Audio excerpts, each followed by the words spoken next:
वशा, ए वशा, good morning. वशा, हां हां हां, काय खमंग वास सुटलाय. वा वा वा. आज काय मौन व्रत आहे की काय वसंतराव? वहिनी, अहो कुठं गेल्यात तुम्ही? अरे अरे अरे मधोबा, किती बडबड करतोयस रे तू? दिसत नाही का तुला मी वाचन करतोय ते? हो, दिसतंय ना. मग पण आता तुला कोणता पेपर लिहायला जायचंय? मधोबा तू जा बरं. का आला तू? मला व्याख्यानाला जायचं, जा बरं. कसा? व्याख्यानाला जायचंय तर मग त्यासाठी अभ्यास कशाला करतोस? मध्या मला जाऊन तर बसायचंय मध्या तिथं. मध्या मला व्याख्यानाला जायचं म्हणजे व्याख्यान द्यायला जायचंय, कळलं का? हो हो हो. मग रोज कॉलेजला काय करतोस? बरोबर सांगतात सगळे. कॉलेजमध्ये लेक्चर होत नाहीत. मग तुम्ही दिवसभर काय करतात रे कॉलेजमध्ये? फक्त आव आणतात, खूप काम आहे, खूप काम आहे. मध्या मध्या आता अति होतंय. तू जा बरं, मला डिस्टर्ब होतोय तुझा. बरं बाबा, जातो. फक्त एका प्रश्नाचं उत्तर दे, हां, मग जातो. कोणता प्रश्न सांग, मी काय वाचतोय ते. नाही रे बाबा, हा खमंग वास कशाचा येतो आहे ते सांग. मध्या, अरे आपलं बोलणं सुरू आहे इथे, मला व्याख्यानाची तयारी करायची आणि तुला कसले खमंग वास येत आहेत रे? भाऊजी, हां. तुम्ही यांना बिलकुल डिस्टर्ब करू नका. आज त्यांना दुसऱ्या महाविद्यालयात व्याख्यानाला जायचं. हां. हो का? वा वा वा वा. अहो कसं आहे, 12वीच्या परीक्षा तोंडावर येऊन ठेपल्या आहेत ना, त्यामुळे 12वी नंतरच्या कला क्षेत्रातील करिअरच्या संधी या विषयावर त्यांना व्याख्यान द्यायला जायचंय. हां. वा. मग मित्रा, तुझ्यासारखे प्राध्यापकांची गरज आहे नवीन पिढी घडवण्यासाठी. धन्यवाद धन्यवाद. आता आपण जाऊ शकता. हा शनिवार काय येतो मला काही कळत नाही वासंती. मी तुझ्या घरी येण्यासाठी येतो. तुझ्यासोबत बसायला, घटकाभर बोलायला, वहिनींच्या हातचा घोटभर चहा घ्यायचा म्हणून शनिवार येतो. बरं जाऊ दे, तुला माझा त्रास होतोय ना? हो खरंय. ठीक आहे, मग जातो मी. फक्त तेवढा कशाचा खमंग वास येतोय ते सांग, म्हणजे माझी उत्सुकता शमेल आणि जो कोणता पदार्थ तयार होतोय तो खायला द्या. म्हणजे मध्या मध्या, धन्य आहे रे बाबा तुला. वासंती, हे बघ बघ. बघा, तुम्हीच बघा, याला म्हणतात पक्का मित्र. भाऊजी, मी तुम्हाला सांगते, काय? अहो हा जो खमंग वास येतोय ना तुम्हाला, हा भाजणीचा वास येतोय. हां, तोच विचार करतोय मी. चकल्यांची भाजणी आहे का वहिनी? बाई ग वा बाई. वा वा, म्हणजे आता कुरकुरीत चकल्या खायला मिळणार तर. नाही हो भाऊजी, घ्या. आता दिवाळीत तर केल्या चकल्या, आता परत कशाला करणार आहे मी? मग कशाची भाजणी आहे बुवा? कळलं ना तुला आता वास कशाचा येतोय ते मधोबा. मग आता जा बरं. कसा? वशा, लेका मी उत्सुकता शमवायला सांगितली होती. तुम्ही ती आता ताणली आहे, तर आता मला कळायलाच पाहिजे ही कशाची भाजणी बनते आहे. वहिनी, बोला बोला. याला करू दे त्याचा अभ्यास. बर बर. तुम्ही मला सांगा बरं, कशाची भाजणी आहे ते? आहो भाऊजी, हं. थालीपीठाची भाजणी भाजते मी, त्याचा येतोय हा खमंग वास. थालीपीठाची भाजणी? वा वा वा. आमच्या घरी सगळी पिठे एकत्र करून थालीपीठ केलं जातं वहिनी. पण ही पद्धत मला नवीन कळाली, घरी सांगायला पाहिजे. हो भाऊजी, अहो कसं आहे ना, हां. ज्वारी, बाजरी, गहू, डाळ अशी सगळी वेगवेगळी जी धान्य आहेत ही एकत्र करायची बरं. आणि मग त्याची भाजणी भाजायची. हो. मग काय ती थालीपीठाला चव येते ना, ती अगदी अप्रतिम असते बरं का. हो, पण एक लक्षात ठेवा, हां. घरी सांगताना हे सांगा की प्रत्येक धान्य वेगवेगळं भाजायचं बरं का. भाजणीच्या सुगंधावरूनच लक्षात येतंय वहिनी, काय? किती सुंदर बनत असेल हे थालीपीठ. पण भाऊजी, हं. तुम्हाला ते आत्ता खायला मिळणार नाही बरं का, हो. कारण अजून मी भाजणी भाजते आहे, हां. मग ती दळून यायची आहे, अजून बाजरी तर भाजायची बाकीच आहे माझी. थंडीच्या दिवसातील माझ्या आवडीचं धान्य, बाजरीची भाकरी, बाजरीचा घाटा, बाजरीची खिचडी. वा वा वा. मधोबा, तू येच बरं आता, कारण तू आता तुझे हातपाय पसरणार हे मला माहिती आहे. तू अभ्यास कर रे वसंता. वहिनी, तुम्ही मला सांगा, कधी करायचा बाजरीच्या खिचडीचा बेत? बाजरीच्या खिचडीचा बेत? हा, अहो भाऊजी 31 डिसेंबरला मस्त नवीन वर्षाची सुरुवात करू. बाजरीची खिचडी आणि कढीने. कशी वाटली आयडिया? चालेल, मी घरी सांगून ठेवतो. कुठे करायचा हा बेत? तुमच्याकडे करायचा की आमच्याकडे येत आहे? कोणी कुठेही जात नाहीये मधोबा, समजलं का? हे काय, मग आपण हॉटेलला जायचं की काय? अहो भाऊजी, हां. कुठल्या हॉटेलला अशी बाजरीची खिचडी आणि कढी मिळते सांगा बरं? म्हणजे मी बनवलेल्या सुग्रास खिचडीसारखी. ठरलं तर मग मग या वर्षाला निरोप तुमच्या घरूनच द्यायचा. बर 31 तारखेला संध्याकाळी 6-7 वाजता येतो आम्ही. बर तुम्ही दोघी मिळून खिचडी कढी काय करायची ते करा आणि हो, गोड म्हणून गाजर हलवा करा. अगं बाई, काय भन्नाट आयडिया आहे हा. खरंच खरंच. खायचं म्हटलं म्हणजे माझं डोकं कसं एकदम सुसाट सुटतं बघा.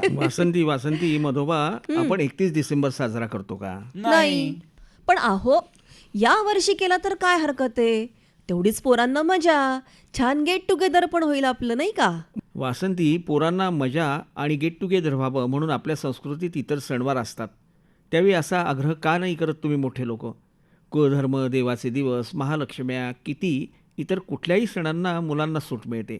अभ्यास आहे, क्लासेस आहेत, वेळा जमत नाही या नावाखाली त्यांना या सणांच्या दिवशी सूट द्यायची आणि आता परीक्षा तोंडावर आलेल्या असताना इंग्रजी वर्षाची समाप्ती म्हणून त्यांना रात्रभर धांगडधिंगा घालू द्यायचा. या पद्धती आपणच पाडतो असं वाटत नाही का वासंती तुला?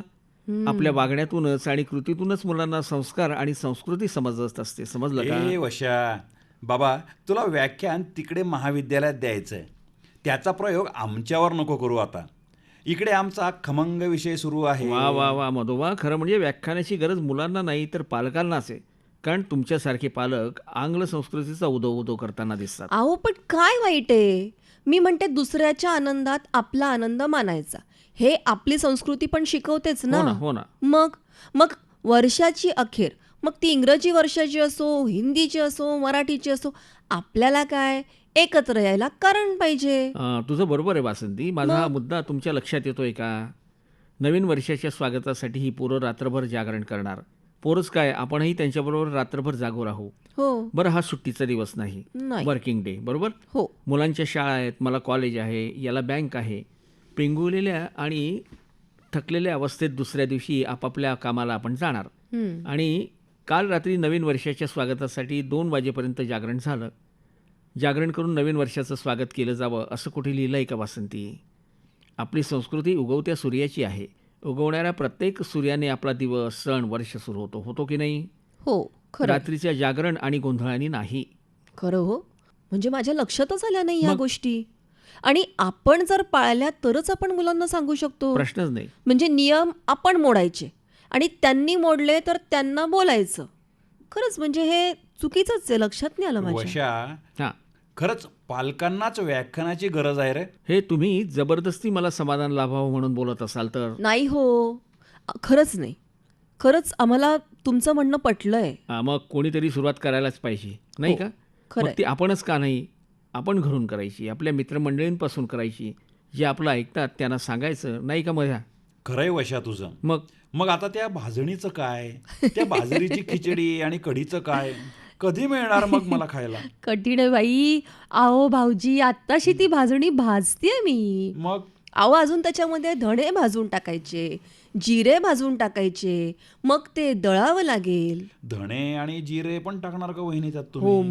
मग अहो भाऊजी, मग त्या पिठाचा स्वाद असा काही होईल हां. जणू काही तुम्हाला आत्ताच जेवायला बसावं लागेल. वा वा वा. मग अरे मधोबा, हां. त्या भाजणीच्या पिठात ही कधी कधी कांदा पण घालते, मेथी घालते, हो. तर कधी आदल्या दिवसाची उरलेली भाजी पण टाकते बरं का. हो बरं का. हो अशी चव येते ना. खरंय. मी 2-3 थालीपीठं कशी खाऊन घेतो हे माझं मलाच कळत नाही बघ. खा हो, खाण्यासाठीच करते ना मी. आणि भाऊजी, हं. त्या गरम गरम थालीपीठासोबत ना लिंबू मिरचीचं घातलेलं लोणचं, वा, खरंच तोंडाला पाणी सुटतंय आता. आणि काय त्यापेक्षा तुला सांगतो मधोबा, या गरम गरम थालीपीठाला असं ताटात घ्यायचं बरं का. त्यावर ताज्या लोण्याचा गोळा टाकायचा. वा, असा मस्त विरघळत ते लोणी त्यात मुरतं आणि मग त्याची चव बघ. आणि सोबत शेंगदाण्याची चटणी असली तर परमानंद या शब्दाशिवाय दुसरा शब्दच नाही बघ. येस. नका नका रे, नका नुसतं सांगू, पाप लागेल तुम्हाला. लागू दे. अरे आपल्या पाकसंस्कृतीत आपल्या आरोग्याची काळजी कशी घेतली जाते त्याचं उत्तम उदाहरण म्हणजे ही भाजणी आहे बघ. भाजणीत वापरल्या जाणाऱ्या पारंपरिक धान्यांमध्ये डाळी, तांदूळ, बाजरी, गहू यामध्ये आणि भाजणीचे आरोग्यदायी फायदेसुद्धा आहेत. हो, भाजणी पचनशक्ती सुधारते, प्रथिनं आणि तंतुमय पदार्थ आपल्याला पुरवते, ऊर्जा देते. बरोबर आहे. आणि कसं आहे, संपूर्ण वर्षभरातला सर्वात चांगला ऋतू कोणता? कोणता? अहो, असा प्रश्न जर कोणी विचारला तर त्याचं सरळ उत्तर म्हणजे काय? हिवाळा. हिवाळा. विसर्ग काळातला शिशिर आणि हेमंत ऋतू म्हणजे हिवाळा. आता हा हिवाळा संपूर्ण पुढच्या वर्षभरातल्या आरोग्याची पायाभरणी करणारा असतो असं जर म्हटलं ना तर ती खरंच अतिशयोक्ती ठरू नये. हिवाळ्यामध्ये कसं आहे, आपल्या शरीराला म्हणजे ऊर्जेची किंवा अग्नीची गरज असते आणि ही निसर्गतः शक्ती मिळते.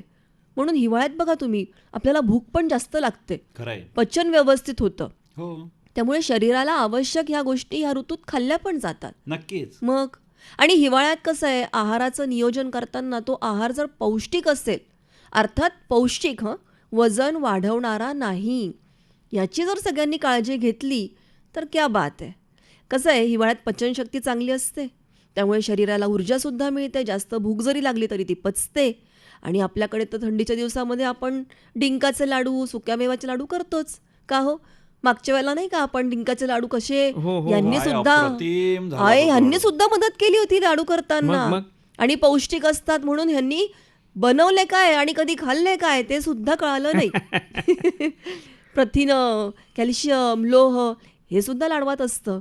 मग तसंच भाजणीचं सुद्धा आहे बरं का भाऊजी. भरपूर फायबर असतात आणि बाजरीमुळे त्याला चांगलं लोहयुक्त सुद्धा पदार्थ मिळतात. धण्या जिऱ्याने खमंगपणा येतो, पचनशक्ती चांगली होते, साखरेची पातळी नियंत्रित होते. भाजणीतील डाळीचे मिश्रण त्यातील प्रथिनांचं प्रमाण वाढवतं. त्यामुळे शाकाहारी लोकांसाठी हा प्रथिनांचा मोठा स्रोत आहे बरं का मधोबा. प्रोटीन सोर्स बरं का भाऊजी. आणि भाजणीतल्या ह्या सगळ्या धान्यांना एकत्र केल्यामुळे काय होतं, आवश्यक जीवनसत्व आणि खनिजं सुद्धा भरपूर मिळतात. एकूणच काय, आपलं आरोग्य आणि आपली रोगप्रतिकार क्षमता सुद्धा वाढते. वा. आणि कालची भाजी सुद्धा मी त्याच्यात टाकते, ज्यामुळे त्या थालीपीठाला आणखीन वेगळीच चव येते. वहिनी, मग आता तर खावेच लागेल थालीपीठ. मधोबा, तू काहीच काळजी करू नकोस बघ. मग तुझ्या वाटेची 2 थालीपीठं मी खाऊन घेईन. काय सांगतोस? तू खाल्ले काय आणि तुझ्या परममित्राने खाल्ले काय सारखंच ना. नाही मित्रा, चुकतोयस तू. मी खाल्ले काय आणि मीच खाल्ले काय? वहिनी, मला सांगा, दळण आणून देऊ का तुम्हाला? नाही हो भाऊजी, तुम्ही आता निवांत जा.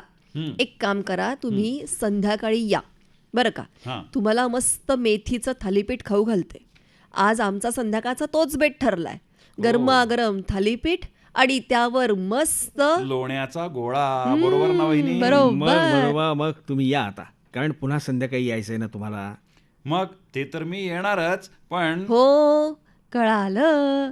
तुम्ही आल्याचा चहा तो अजिबात राहिला ना. घातलेला. तो राहिलाच की बोलण्यात. मी अगदी बोलणारच होतो, पण नको आता पुन्हा माझा उद्धार करू नकोस. तू आमच्याकडे आल्यावर चहा घेतल्याशिवाय थोडंच जाणार आहेस. करा वासंतीबाई, करा.